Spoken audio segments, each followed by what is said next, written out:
All right, three, two, one. This is Slapshot, brought to you on Facebook Live, YouTube, courtesy of Pointspreads.ca, sponsored by Spreads.ca, Canada's newest, friendliest, and most action-packed sports betting website and fully licensed casino. Visit Spreads.ca now, where you can get a free $25 wager just in time for the NFL season, just for signing up. It is a total free roll, $25. Now, you got to live in Canada or outside the U.S., but for my Canadian friends there, sign up, $25 free wager at Spreads.ca. And stay up to date with the latest in sports betting news and information at Pointspreads.ca, including daily analysis and picks on all sporting events through a Canadian lens. Today, we're talking about the NFL and specifically the NFC North. This is the fourth of 8 shows, each one on each division. The 2020 regular season is just 1 week away. And what terrific guests we have today. Let me introduce them to you now. Steve Fezzik from NFC North Country, which includes Chicago. Fezzik is famous for his success and his huge ego. He's what we call an extroverted math geek. He's a chess master, and he graduated from Northwestern University in the lovely city of Evanston, Illinois, and worked as an actuary for many years before becoming a professional sports handicapper. For the past 25 years, he's been one of the most well-known sports gamblers in the world. His most notable public sports betting achievement ever, Fezzik won the Las Vegas Hilton Super Contest back-to-back seasons 2008 and 2009, besting a field each year of over 300 players each time. They're bowing already to you, Fezzik. This contest is widely regarded as the World Series of sports betting, and Steve is the only two-time winner in its history. Steve has been featured in numerous media, including exclusive by the LA Times. In 2013, Fezzik appeared in a prominent role in a movie, Life on the Line, a movie star, in addition to being a sports gambler. Welcome, Fez. Wow, what an introduction. Thank you, Nolan. One small correction. I never made chess master, so I was an expert, which was one stage below master. Growing up in Ohio, we had one master in high school. That was David Glick, who was I believe he became an international master. So he was the king in Ohio. He was the state champ. I was a runner-up one year. So but I always loved chess. Great game. The mathematical bent of it, obviously, similar to being an actuary, certainly helped me in my sports betting career. Well, I knew that if I made an error, you would correct me, Fez, so I apologize for that by giving you too much credit for a change. Well, all right. We're going to make an error, so. Wait till we talk football. Nick Christenson from NFC North Country, born in Minneapolis, Minnesota. Roots there in the great white north of Minnesota and the Dakotas. And Nick's a professional sports handicapper and does many other things, mostly in software design. He's a Las Vegas insider who actually maintains a very low profile. Now, I've like to have Nick on the show many times. He's done some articles for us, but this is really one of his first public appearances on video, so it's nice to have him. He specializes in Canadian sports, so it's nice to have him here at Pointspreads.ca. He's a CFL specialist, has written about the Canadian Football League, and his niche is the Canadian college football handicapping. In fact, many offshore websites have adjusted their lines and placed limits on Nick and his syndicates. Yes, there are syndicates who bet this stuff, Canadian college football, because he was killing the sports books betting the Canadian colleges. He's a published author, and he operates a few gambling websites you should check out, including LV Revealed, Las Vegas Revealed, but LV Revealed. Check out that. It's got a lot of great gambling content, including a lot of book reviews, and also Casino Death Watch, which is the Grim Reaper of websites that oversees what's happening in Las Vegas and elsewhere with regard to perhaps casinos closing down, and what a timely topic that is right now with the times we're living in. Welcome, Nick. Talk to us about, before we get started on football, about Casino Death Watch. Tell us more about that. Well, basically, I started this back in the 1990s, tracking which casinos were closing down. I was living outside of Vegas at the time and coming to town. And every now and then I'd come to town to find a casino that I hadn't spent much time at had closed down before I had a chance to do so. and I was trying to find information on where I should visit just in case, so I could get a visit in before the place vanished. And there wasn't any info on that, so I started up a website that tracked that stuff. I've been a little bit busy the last couple of months, so the information on my website's a little bit out of date, but there's still some stuff there. But anyways, it's really pretty reverent about these places, and it's a chance to provide some information to folks on where they might want to see while they still have a chance to spend some time, visiting with these casinos like you might visit with an old friend. Well, nice to have you with us, Nick. Thanks for coming on the show. And now let's talk some football. 1 week away from kickoff in the 2020 NFL season. Throw a question that you didn't expect. First of all, do you expect that the NFL handle, in other words, betting across the board in Nevada, in New Jersey, and all the states that have legalized sports betting, and also offshore, so-called illegally? If you take the total handle on NFL betting, do you expect it to be up or down this year, given all the distractions? Fez, why don't you take that one first? Oh, it's certainly going to be up. And, before I jump into this, because we've got Nick and he's talking about the demise of casinos, I think we would be remiss not to say rest in peace Cantor Gaming, which thumped their chest, came in 12 years ago into Nevada, and they have officially left Nevada. William Hill has taken over their books. They started, the Cantor Gaming did, over at the M, and they really had a business model I like, that they were going to go toe-to-toe with the best in the business and take really large bets. And where CGT failed, in my opinion, is that they were smarter than almost all the other bookmakers, but they knew it, and overconfidence is a bad thing in this business, and their limits were just too high. And ultimately, I think that was their undoing, that if I'm a bookmaker and I'm a bettor, I get to set the lines, I get to bet the lines. I will be able to defeat myself, even laying minus $1.10, because what happens is I'll get information, updated weather reports. Hey, Jamal Murray has a problem with his quadricep. I'm going to play him under tonight. Things like that as soon as that news hits, I'll be able to take advantage. Example, prop bet I just made today. We went ahead and had Fournette got picked up from Jacksonville, went to Tampa Bay. So Jones is was his starting running back, and now he's the number 2 running back for Tampa Bay. And the South Point had a prop bet, Mostert for San Francisco against Jones. Obviously, you need to massively reprice that. That was a bet that I just made this morning. So just throwing out examples, following the news, being on top of it, the just day to day, the active bettor advantage player can most certainly get the edge. To answer your question, finally, I think the NFL volume will explode because college football handle is going to go down. I don't know if it's going to go down by 50%. There'll be less than 50% of the games, but those games will have bigger handles. So maybe the overall volume will go down by 40%. So I think we're going to see more product, more props available in Las Vegas and in New Jersey. Frankly, New Jersey has led the way with fantastic offerings with DraftKings and FanDuel and the like in terms of betting quarterbacks, wide receivers, running backs. So I think the NFL handle, I'll make a bold prediction, will set an all-time record this year.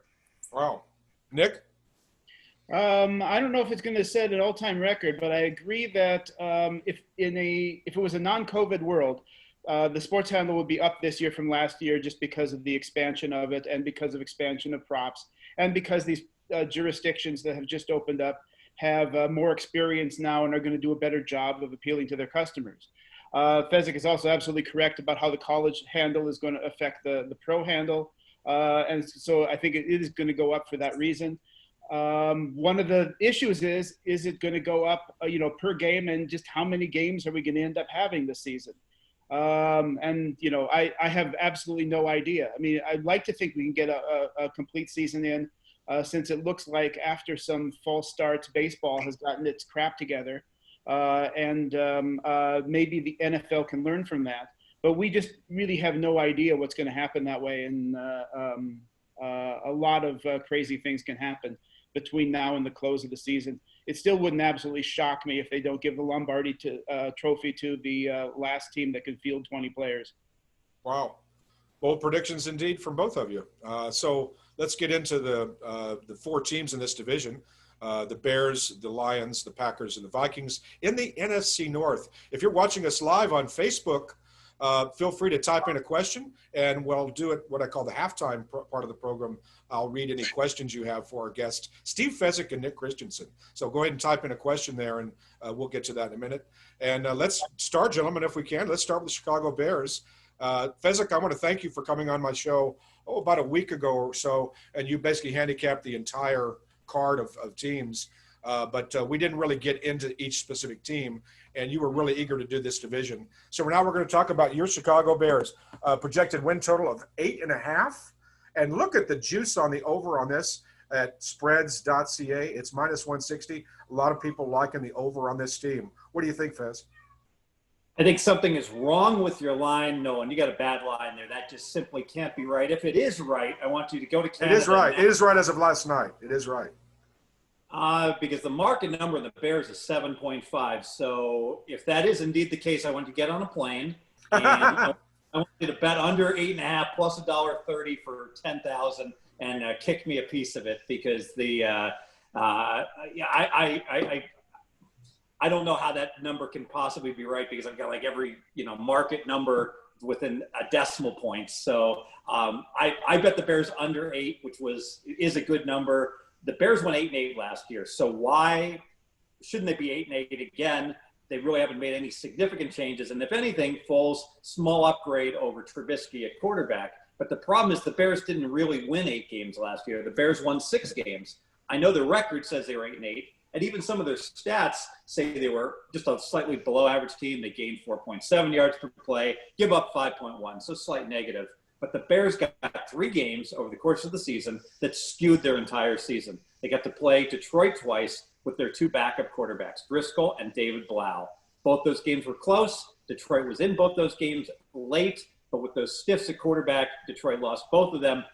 If Stafford had been quarterbacking, Detroit would have gone 1-1 at the least. And then week 17, the Bears were Minnesota, but Minnesota didn't play. They played their spares against the Bears, and Mannion and company lost in the final seconds against the Bears. So the Bears really were 6-10 last year, and Montgomery, the running back's already banged up and hurt to start the year. Tariq Cohen is not an adequate replacement. The Bears, because of the 2 phony wins last year, I really like the Bears under. Under, says Steve Fezzik on the Bears. Nick Christensen. I completely agree with Fez. Is exactly right on that number. If that number is correct, I don't need to see the other numbers. That's the best number on the board. Take that one under, no question about it. The Bears did upgrade their defense. They've now got a bookend for Mack on the other side that's going to improve their pass rush. That's nice. I really don't understand why they spent good money going out and getting a quarterback that's neither a significant upgrade nor downgrade from Trubisky. It's just a second guy. I mean, you could have spent that money on something else that could have improved that team a lot better, like getting Trubisky some more weapons. But Fez is exactly right on the math when it comes to the sort of season the Bears had. Yeah, my number is 7 and change to 7.5. I think 7.5, minus 110 on both sides. I would lean under, but not bet it. So yeah, I think. This is going to be a tough decision. It wouldn't shock me if any of these teams actually won the division and any of these teams finished last. But, I have the Bears as sort of tied for last in this division with the Lions. In my research, I looked at some of the other predictions on the Bears. And, of course, you go to Bears websites and particularly the Bears Chicago media. And I won't give you the names behind these, but because they're so ridiculous. But I really, let me give you the numbers here for the Bears from the Chicago sports writers, and there were 6 of them that were on a couple of sites. 10-6, 9-7, 9-7, 8-8, 9-7, 9-7. That's the Chicago media saying what the Bears are going to do. They're going to win 9 games supposedly. And then, by the way, there was a lot of criticism because USA Today, who actually it's not a great newspaper, but their sports department's very good. If you go to search online in Google, for whatever reason, I don't know why USA's probably because my buddy Vin was on the staff there and he's coming on tomorrow's show. But USA Today has the Bears at 3-13. As one of the worst teams in the NFL. So talk about a a wide disparity of perception on this team. Obviously, the Chicago market's going to be jaded, thinking they're going to do better than they do. But 9 games, are you serious? But let me ask you, could they really be 3-13 and have to basically clean house after this season? What do you think, Fez? No, because the Bears don't have a high ceiling, but they don't have a low floor, in my opinion. That defense is certainly elite. And because of that, well, let's look at the Pittsburgh Steelers last year. As bad as their offense was, they still managed to win 8 games. So I can't see the wheels falling off. Get a kick out of Nolan throwing USA Today under the bus here. It's a bad newspaper, you say. I love it. But good sports. A-Rod are really go. I mean, the Bears aren't completely inept. But I'd actually, if there was one team that I'd say this team is going 6-10, 7-9, or 8-8, I would say those 3 numbers, that probability distribution is actually really tight. So it's amazing is how far disparate those projections are. I will say the beat writers always have to be positive about a team, because if you're a beat writer for Chicago and you say, hey, they're going 5-11, no one's going to talk to you over the course of a season. So you got to round up. So I'll give you guys a break. Final word, Nick Christenson. Well, the one good thing I'll say about the Chicago Bears is that Fez was right about all the stats and essentially the point differential numbers pointing to them of having a worse season last year than they were supposed to. But the defense is really good and is actually, I think, a tiny bit of an upgrade this year. But they underperformed the defensive scoring last year of what you could have expected for that defense. So if you see that regress to the mean, they might do a little bit better than that.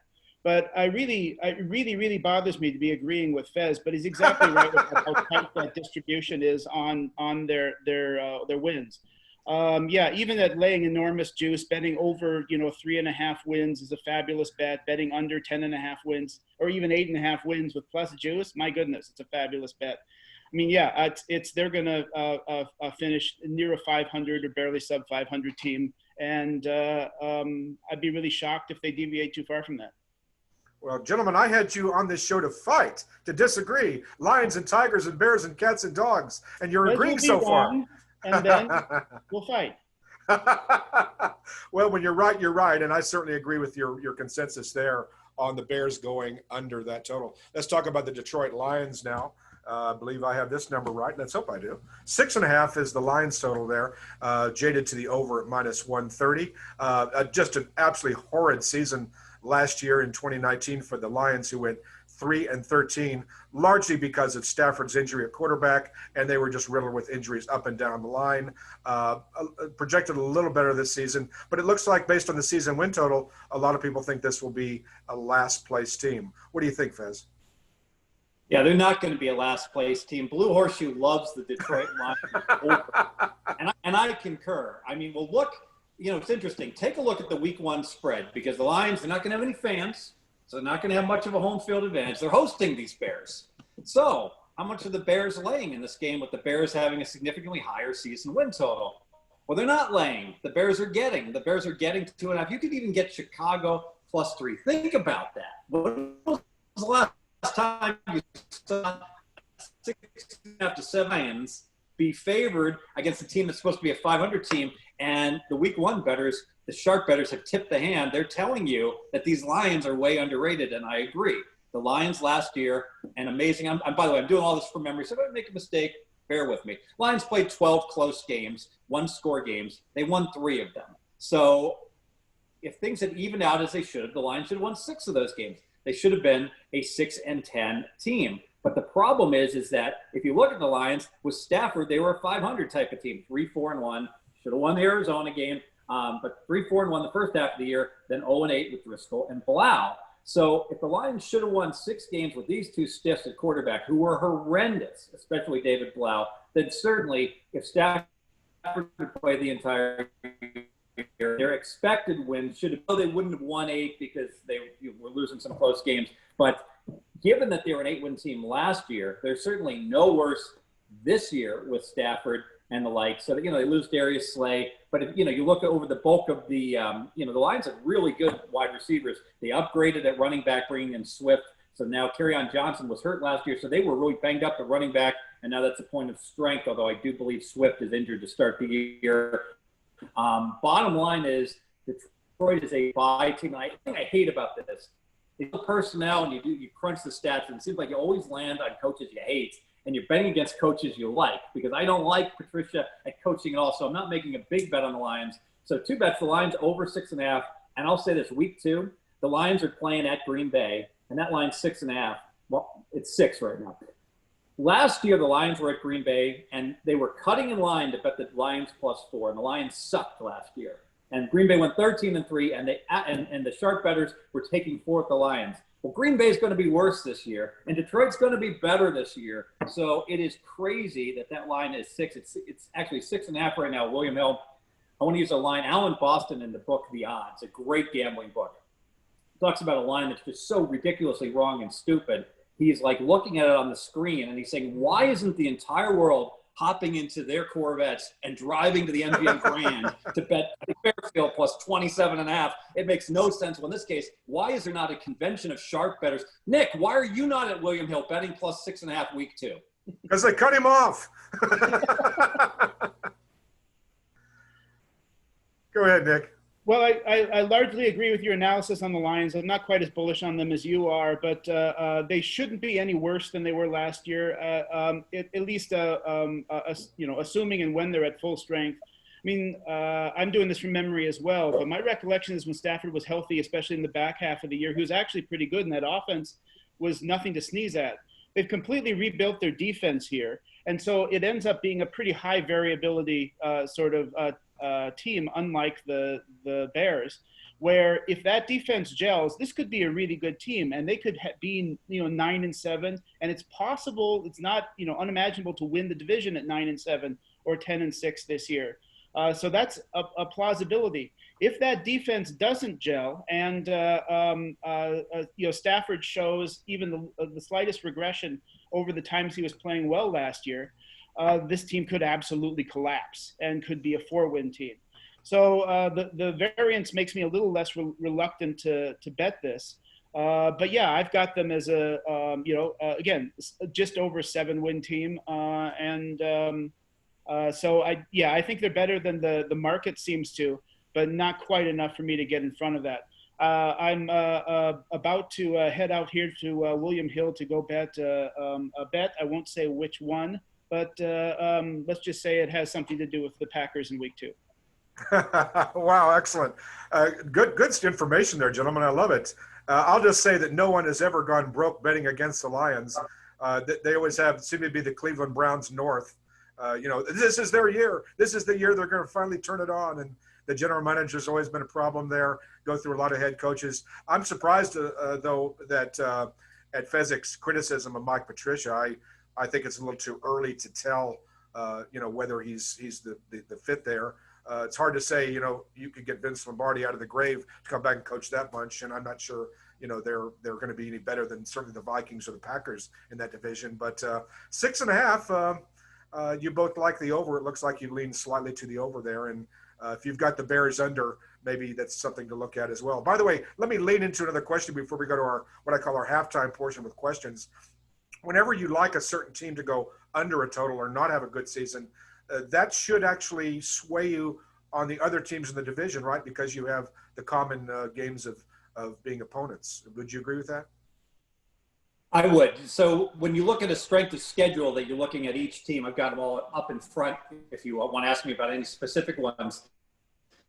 So if I take a look at the Detroit Lions, their 2020 strength of schedule as being an easy one, their average win rate expected of their opponents is 480. But if I think all their opponents in the division are overrated based upon Vegas, then that strength of schedule becomes even easier than the raw numbers say. So all the more reason to be bullish on Detroit's results.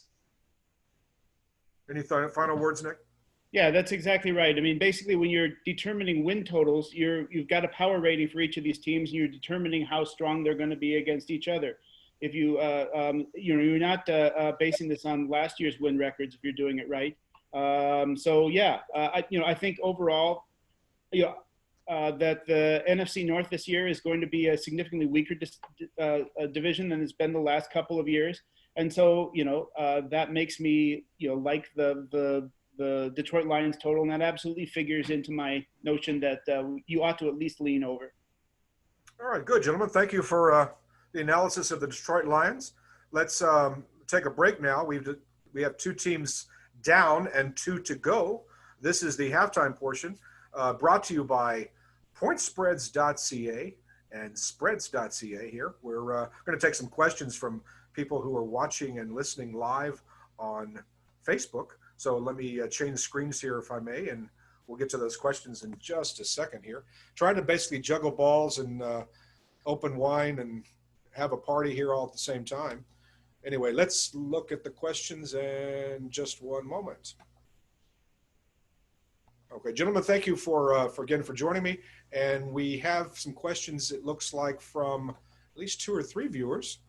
The wonders of live broadcasting. Here we go. All right, so here are the questions. This is from Justin. Thank you for writing in. Justin Bracey writes, or asked, should the Detroit Lions have already cut ties with Patricia and Quinn, the general manager, I believe? I mean, Patricia's only had, a season under his belt. That seems like a premature question, but I'll go ahead and ask you. Fez, what do you think? Should they have already, moved on? And the question is, moved on to who? But go ahead. Well, they've had 2 unsuccessful years with him, so this is his 3rd year. And Third year, excuse me. Move on to who? Who wants to coach the Detroit Lions?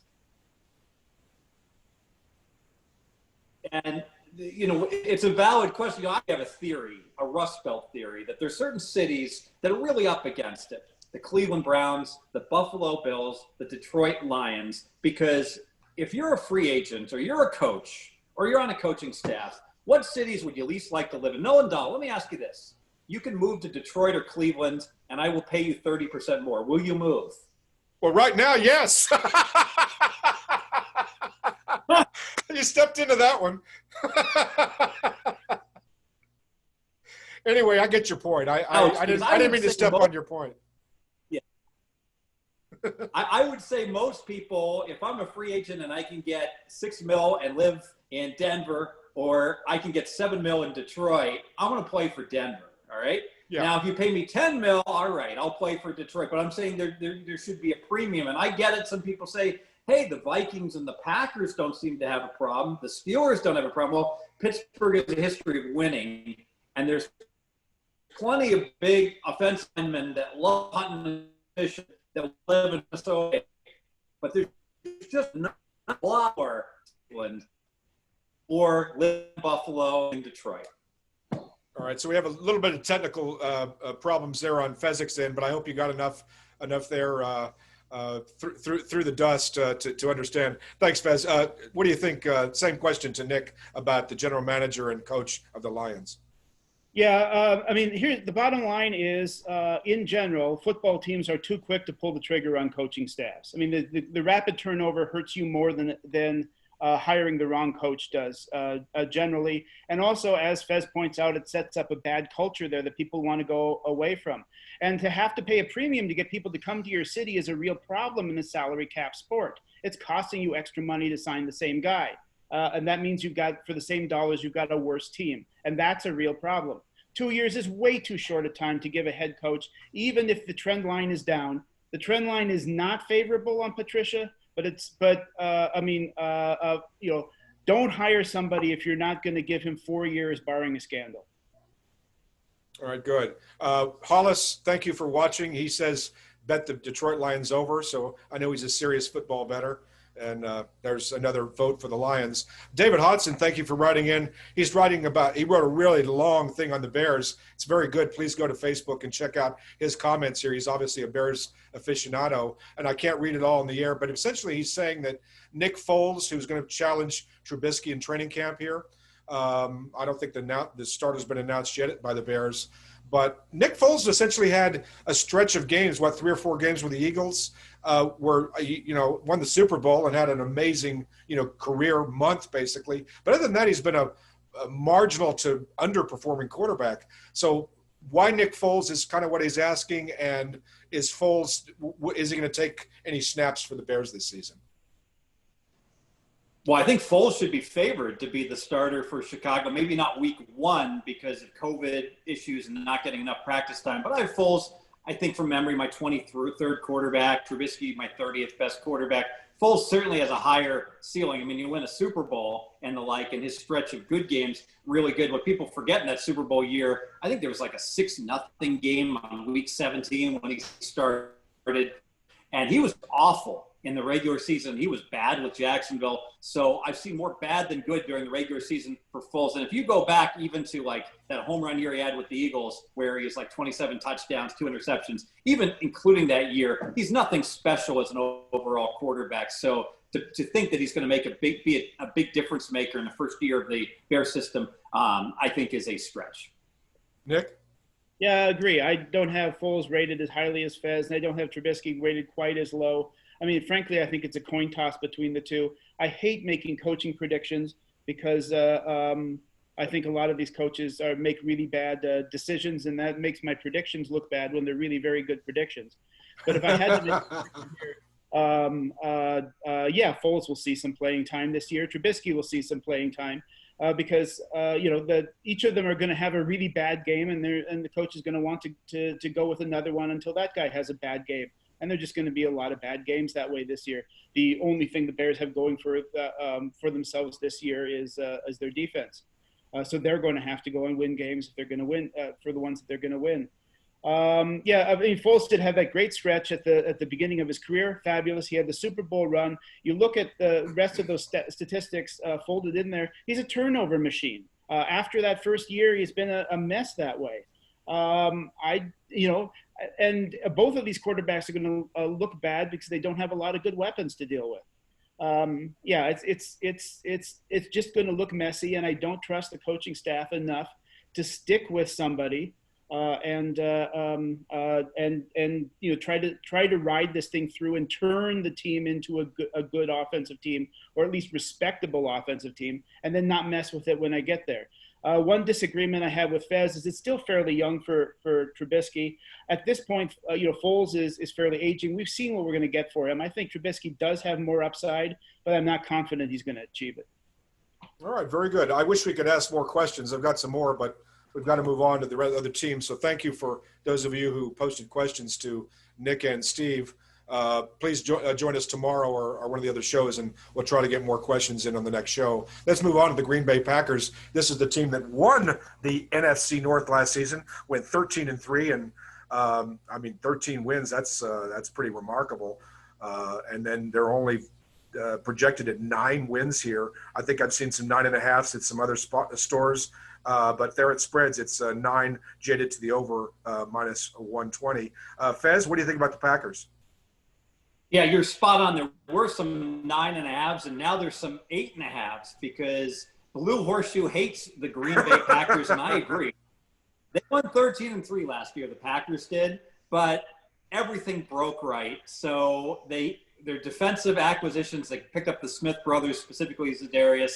They picked up a safety, Amos, and all 3 of those guys just gelled completely. So the defense got a lot better than what it would have been without those 3 acquisitions. Even so, they gave up 5.7 yards per play. They only gained 5.5. So they're getting outgained from the line of scrimmage. Well, how'd they win 13 games? Aaron Rodgers, he's clutch, right? Well, pretty much every study I've seen shows close games even out. Doesn't matter who your quarterback is. And like Russell Wilson was great last year in close games. Before that, Russell Wilson had a -3 record in close games. So expecting Aaron Rodgers to win all these close games is a leap of faith. If you look at the turnovers, Packers, let me take a look. Yeah, they're +12 in turnovers. So their net points, they were +63. That was a lot about the turnovers. A +63 is like a 10-6 team. I'll be kind. I'll say the Packers should have won 9 games last year. Keep in mind, one of those close wins, hey, they won at the Chiefs. That's incredibly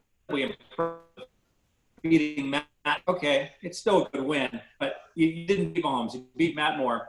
And because of that, 9 makes sense for the Packers if everything had stayed the same. And in many ways, everything did stay the same, and that's why the Packers are going to be worse this year. The Packers have one really good wide receiver. So Adams, they needed a number 2 wide receiver, and they didn't get one. So they were primed to draft one in the first round. And what do? They trade up to go ahead and get a rookie quarterback that's not going to play at all. So they upset their franchise quarterback, Rodgers, who knows that his time in Green Bay at most is going to be 2 more years. Now, some people say, oh, he's going to have a chip on his shoulder. Well, even if he does, Rodgers only has 1 wide receiver to throw to.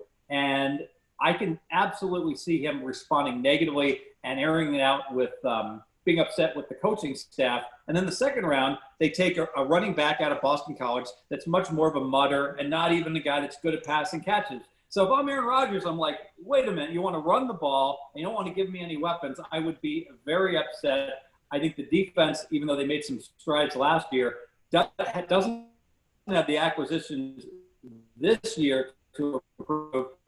The Packers going downhill. In no sense, week 2, when I bet Lions plus 6.5 at the Packers, I'm down on the Packers. I'm high on the Lions. So that makes a whole lot of sense. Packers under 9 makes a lot of sense. All right. Sorry. I think we got that good analysis there from Fez, even though I think he must be in Pahrump over the rump there, and we got some internet connection issues, but good analysis there, Fez. Nick, you agree? Obviously, this team, there's only one direction for them to go. They're not going to go 14-2 next year, or are they? They have to lose, more games. So, but are they going to fall this far? What do you think, Nick Christenson? I think they're probably going to head down about this far. As is usual with Fezzik, I agree with the direction of his analysis, but not always the magnitude of it. I think it's making his case a little too strongly at some points for my taste. But hey, it's both informed and entertaining, so that's always good. He's 100% correct about what were the Green Bay Packers thinking with their first round draft. He's absolutely right. Rodgers needed another weapon that should have been the first draft board. If Love was going to be a generational quarterback, then draft him. But I don't know anybody who really thinks that that's the case, that this guy is going to be Andrew Luck or something like that.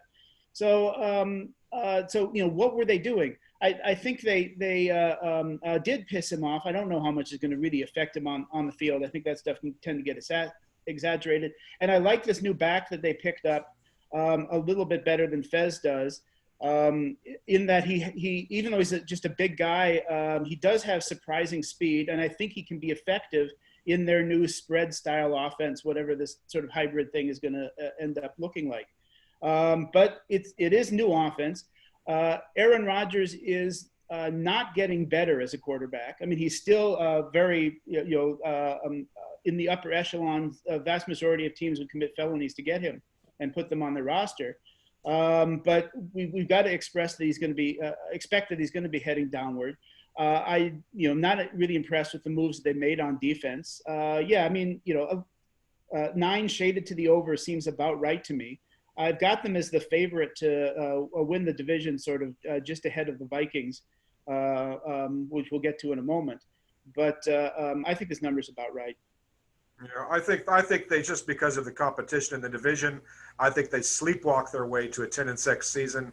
Probably lose a few games that they shouldn't lose, as is always the case in this division, it seems. And then as Fez pointed out, they beat the Kansas City Chiefs last season, so they are capable, when everything clicks, of beating anybody in the league for sure. Let's move on to the final team in the division. The Minnesota Vikings were 10-6 last season, 10-6, and were a wild card, projected at 9 wins this season. A lot of people don't like the Vikings this year. The problem is their offense. They will entertain their 5th offensive coordinator in a row. They've changed offensive coordinators every year, it seems. Quarterback has been unstable in this franchise for a while, even with Kirk Cousins taking the snaps. Mike Zimmer, obviously fine coach, obviously has job security there, but they've also changed the defensive coordinator this season. So a lot of turnover there, at least in the coaching ranks of the Vikings, projected at 9 wins. Fez, what do you think?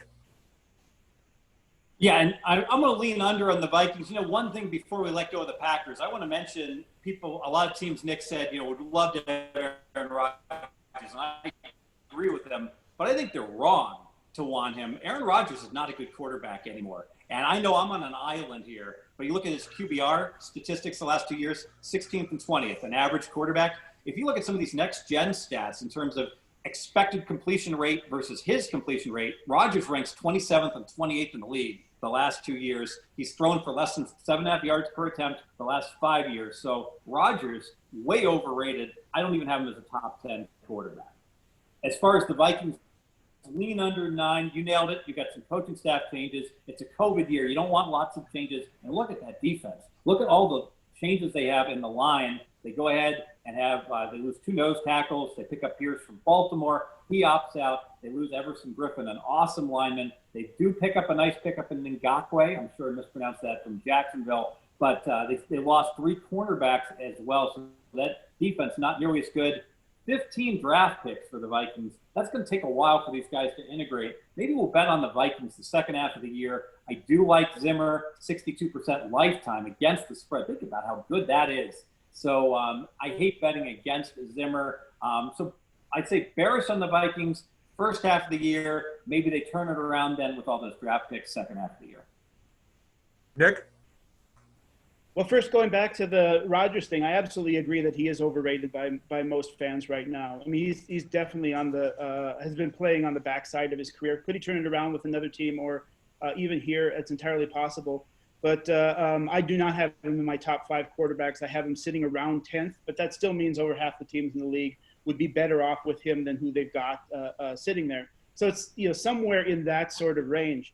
As for the Vikings, I mean, I think their quarterback position is one of the most stable. You mentioned the issues with the coordinators, and you're right that that's an issue. And Fez is right to bring up issues with that in the COVID year. But the upside is the reason these coordinators are moving around mostly is a lot of them are getting head coaching jobs. And the reason they're getting head coaching jobs is Mike Zimmer is doing a good job hiring coordinators. And a lot of these coordinators are leaving after 1 year, which means they're doing a good job as coordinators without a lot of lead time. So I'm a lot less worried about this than I might be in some other situation, although it is still a concern. On offense, they've lost Thielen, and that hurts the general depth of their receiving core. I think they're probably going to be fine there. I'm much more worried about what's going on there in defense. As Fez points out, they lost 3 cornerbacks this year, and basically it looks like 2 of their draft picks are going to have to start at those corners based upon what I'm seeing for a projected depth chart there. That, again, if the defensive coordinator comes in and he does as good a job as the folks that Zimmer has picked up in the past, that might they might be able to get that to work, and this team has a lot of upside then. On the other hand, it might it might be a huge regression and a big collapse, and they might start the year going very bad. I like Fez's idea of looking at this team in the back half of the year after they've had a chance to gel, and especially on defense. And one thing we've learned from the statistical stuff that Football Outsiders has done is that defensive consistency year over year is much lower in the NFL than offensive consistency is year over year. And this is a very good chance for the Vikings defense, which was really good a couple of years ago, darn good last year, to fall off a cliff at least temporarily. So it's possible. I think this number is about right. I've got their win total about 8.75, somewhere in that range. So I don't have a bet here. This team could be an 11-win team and win the division, no problem. This team could also be a 6-win team if that defense doesn't come together. This seems like a good team to address another question that you could go into, and that's strength of schedule and how that will be different this year based on the COVID. In other words, fewer fans, or maybe in some stadiums, no fans. If you look at the Vikings road games, now anybody in this division can beat anybody. A game at Detroit's not an easy game. A game at Chicago is not an easy game. And certainly a game at Green Bay is not an easy game for anybody. So, that's always 3 games that potentially the Vikings or any other team could lose. And then if you look at the the highway here for the Vikings, Indianapolis, at Houston, at Seattle, that's a tough place to play. At Tampa Bay, that's going to be a tough place to play based on projections.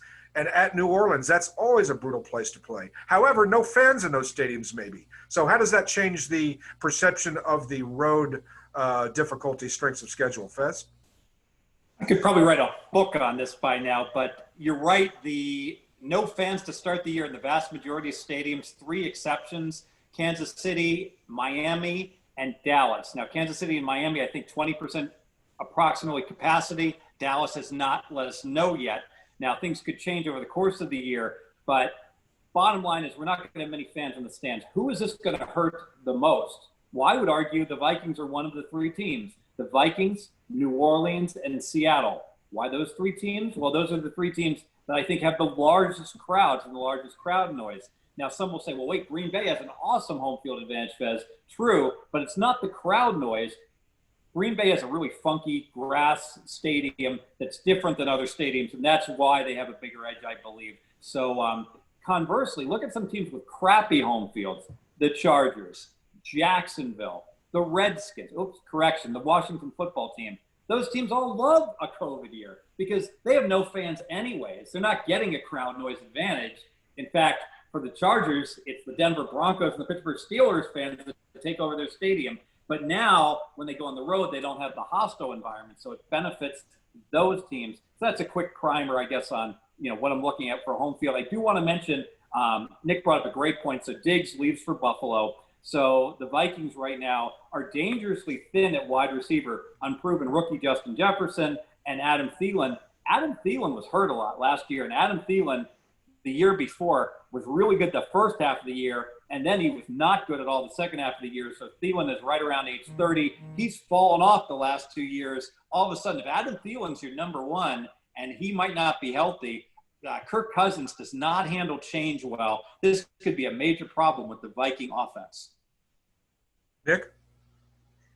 So again, like Fezzik says he could write a book on home field advantage. I've actually written a portion of a book on home field advantage.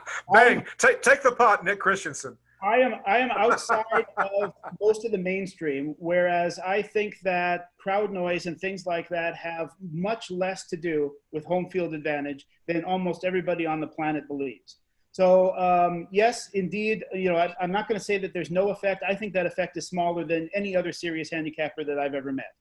So I don't think so. We'll find out, get some data points. Of course, everything in football is too small a sample size, but maybe we'll find out this year if we'll get some data about that, whether it's any good or not. We'll see. One thing I'll say is I do expect the Tampa Bay Stadium to be absolutely full of COVID, and COVID is absolutely going to be cheering for a Florida team. No question about that.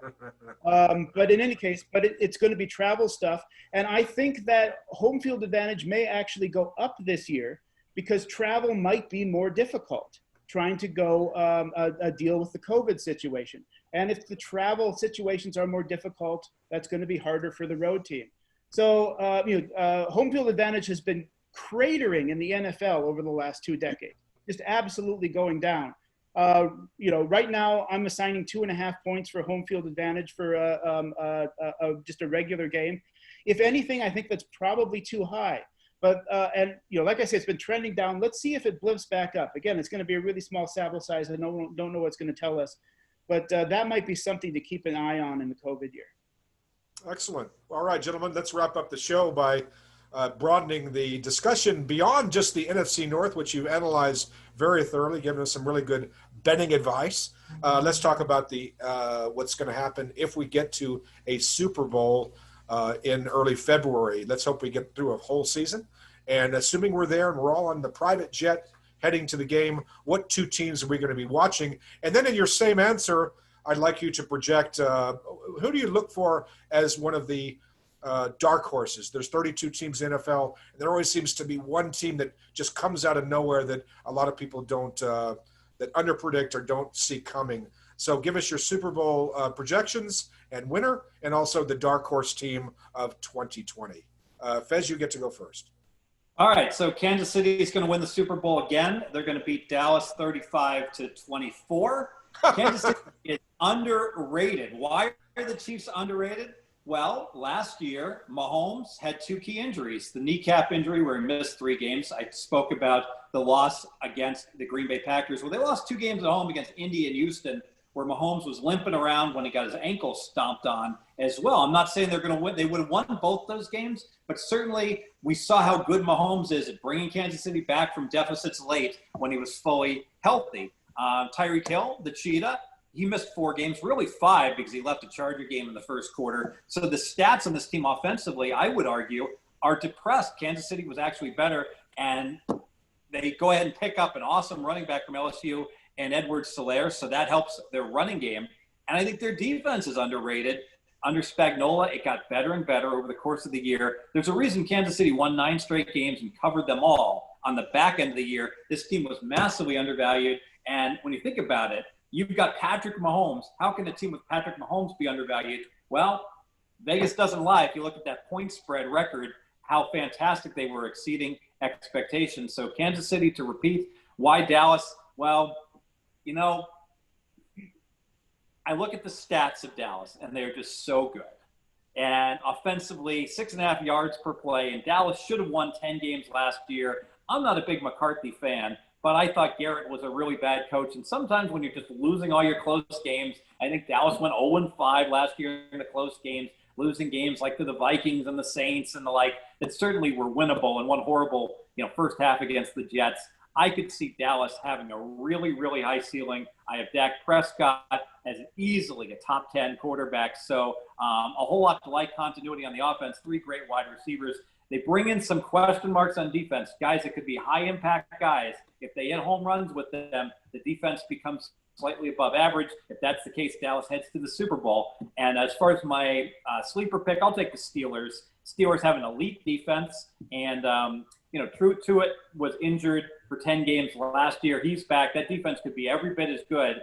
And they won 8 games with 2 horrible quarterbacks in Rudolph and Duck Hodges. If Big Ben, who says he's finally throwing with no pain, if Big Ben can be a top 10 quarterback, of course the Steelers can win the Super Bowl. And that's certainly within the realm of possibilities. He was that in 2017 and 2018. Sleeper team, Pittsburgh Steelers. All right, before I go to you, Nick, I'd like one follow-up question. You got 30 seconds on this, Steve. The Chiefs, you said, are underrated. Now, does that mean that the Chiefs, we may see a lot of Chiefs -12, -13, -16? Are they? If these are the lines for the Kansas City Chief games, are you saying just lay the chalk on these games? Well, everything else being equal. Yes, because the Chiefs aren't laying 12 and 13 and 16. They're cutting in line to bet the crappy Houston Texans, who have no defense whatsoever. And that line was 10.5 opening night. Now it's down to 9.5. So the Chiefs continue to not get any respect. And frankly, I've seen this happen year after year. It seems like opening night in the NFL, money comes against the defending champion, and then they just crush their opponent year after year. So below 10, Chiefs look attractive. And boy, I can tell you this, I'm just guessing that if that line drops to 9 or 8.5, that's going to be Nick Christenson bombing in Kansas City Chiefs down to -2.5. All right, Nick Christenson, hard act to follow. Super Bowl prediction and your dark horse team in 2020. Well, Steve's right about the Chiefs generally. I mean, this team, power ratings wise, is 3 points ahead of the rest of the division. I hate to just pick teams without lines because that's what fun is there from that, and anything can happen. But yeah, I mean, it's hard to find a good reason not to think the Chiefs should be favored to go back to the Super Bowl. Will it happen? We'll see. But certainly that's the way I got to look. In the NFC, there are just a boatload of teams all sort of clustered together. And it's really hard to imagine, one of them being a clear favorite over the other. If I have to pick one, just as a flyer, I'll take the Eagles. Just because we can get a healthy Wentz this year. I think that he can do some good there. I like the head coach. He has a chance to bring the defense together in a COVID year. And you got to pick somebody. And it's going to be a whole pile of 8 or 9 teams there that are clustered around the 9-win mark. So I'll just take that one for whatever reasons. My surprise team, I've got sort of 2 of them that I'm looking at. One of them is the Texans that Fezzik hates, but basically because I'm a big believer in Watson, and I think that he has the capability of putting this team on the shoulders, and all that defense has to do is get decent, and they can surprise a lot of people and do pretty well and beat their win total. It's a high variance sort of play, but that's what you're looking for in a surprise team. Another one I'm going to pick as a surprise team is a little bit unconventional because I think the public doesn't view them as a surprise team, but the sports bettors will, and that is the Rams. again, this is another team whose defensive changes can come together. The offense can be decent, and they can surprise some people on the upside. And by surprise some people on the upside, I mean be a 10-win, sort of team. Outstanding. Gentlemen, thank you for joining me. Really good analysis there, Super Bowl predictions, some upset picks, and a lot of value, hopefully, in this show. So thank you to Nick Christenson and Steve Fezzik, the one and only, for joining me here on Slapshot. We're going to be doing, we're halfway through the four. We've done 4 divisions. We have 4 more to do. Kickoff is next Thursday night. So we have 4 more shows to do, including a show on Saturday, Sunday, Monday, and Tuesday. So we got 4 divisions to go. Please tune in to Facebook Live, usually at 4 o'clock Pacific. We moved this one forward today because Fezzik is in such demand, and Nick is probably studying Greek philosophy or something in his spare time. So we have, anyway, a lot going on here in the sports world with NHL, NBA, and baseball, and then the NFL kicking off next week. Check out Pointspreads.ca, where you can read some of Nick's stuff and check out some of mine as well. And go to Spreads.ca, especially if you're in Canada and want to put down a little bet. Bets allowed as little as $1. $1 on a football game. And you can bet I'll watch it if I got a buck riding on it. So thank you very much for joining me here on Nolan Dalla for Slapshot. We'll see you again next time. Thank you again, Nick. Thank you again, Steve Fezzik. We'll see you. Bye-bye.